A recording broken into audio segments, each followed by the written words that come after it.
What an exhausting day of work. Now it's time to relax.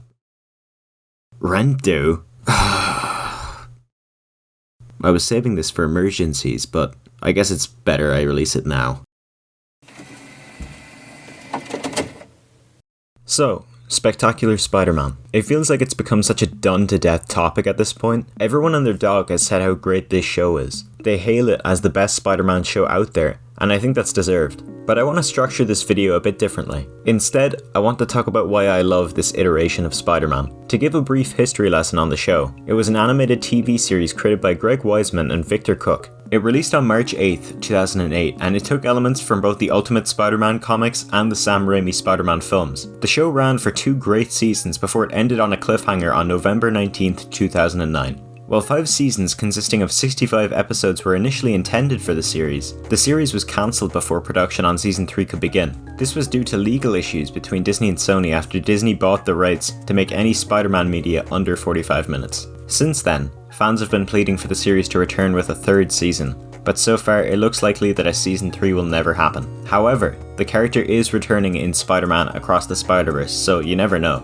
With that history lesson out of the way, let me tell you the reasons why I love Spectacular Spider-Man so much. One thing that I think makes or breaks Spider-Man media is his secret identity, Peter Parker. More specifically, the balance Peter has between his teenage life and duties as Spider-Man. Peter didn't choose to be Spider-Man, and what I've always found so encapsulating about Stan Lee and Steve Ditko's original run of Spider-Man is Peter's arrogance and struggle to become Spider-Man. While we don't see that in Spectacular really because it starts when he is Spider-Man, we see Peter continue to struggle after becoming Spider-Man. We see him fall out with his friends, his family, and his employers. We see him miss out on events with them, and we see how people start to view Peter negatively. Meanwhile, he's helping them as Spider-Man. A great example of this is when Dr. Kirk Connors becomes the Lizard. While Peter runs off to cure him as Spider-Man, everyone thinks he's after running off cowardly. Then, when Peter sells the photographs of Spidey to the Daily Bugle, Eddie, Gwen, and Mr. and Mrs. Connors get mad with him. Even though it's literally his job, he needs the money to help his aunt, and unknown to them, he's the person who cured Kurt Connors. It's this struggle between Peter and his alter ego that leads to him almost erasing his powers,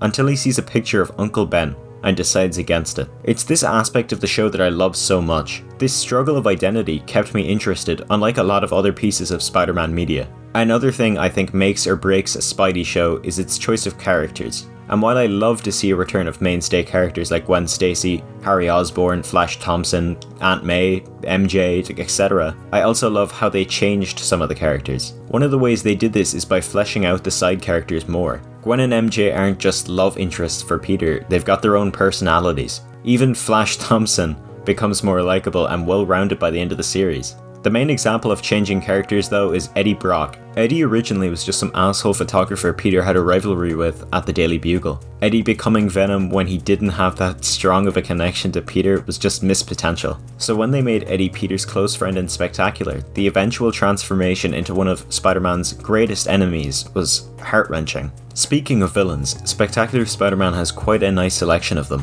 From classics like Vulture, Electro, Rhino, Doc Ock and Venom, to characters like the Chameleon, Tombstone, Hammerhead, and even Colonel Jupiter? I've never heard of this character before. And I personally enjoy the episodes that they're in. It feels like the characters are actually fleshed out and you get to see their motives as to why they're doing what they're doing. These villains actually feel fleshed out as well, similar to the side characters. A great example of this is the Origin episode for Electro. They really did the villains justice with this show. Their designs are all great too. They strike the perfect blend of not too comic accurate and not too, well, MCU-ish. For example, the Electro design. Rather than just having it as a man in a morph suit or whatever this is, they made him look like he's made out of electricity, which is something that The Amazing Spider-Man 2 tried to do. To this day, I don't know how this design was approved by anyone, but I digress. The Venom design also looks really sick. He looks quite menacing and he actually has the spider emblem on his chest, unlike the god-awful design in Sony's Venom. Speaking of how the characters look, I really like the art style of Spectacular Spider-Man. It's unique and it really captures that mid-2000s style that other cartoons around that time had, but it manages to not overdo it and look too edgy. One of my favourite parts of most TV shows is easily the intro. From iconic intros like The Office to anime openings.